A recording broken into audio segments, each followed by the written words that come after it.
लकड़हारा और सुनहरी कुल्हाड़ी। एक समय की बात है, जंगल के पास एक लकड़हारा रहता था। वो जंगल में लकड़ी इकट्ठा करता था और उन्हें पास के बाजार में बेचता था कुछ पैसों के लिए। एक दिन की बात है, वो एक पेड़ काट रहा था।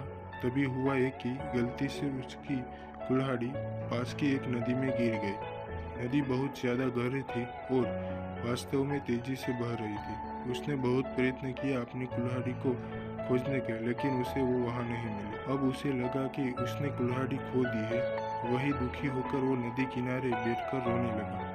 उसके रोने की आवाज़ सुनकर नदी के भगवान उठे और उस लकड़हारे से पूछा कि क्या हुआ। लकड़हारा ने उन्हें अपनी दुखद कहानी बताई। नदी के भगवान को उस लकड़हारे के ऊपर दया आई और वो उसकी मेहनत और सच्चाई देखकर उसकी मदद करने की पेशकश की। वो नदी में गायब हो गए और एक सुनहरी कुल्हाड़ी वापस लाए, लेकिन लकड़हारे ने कहा कि यह उसका नहीं है।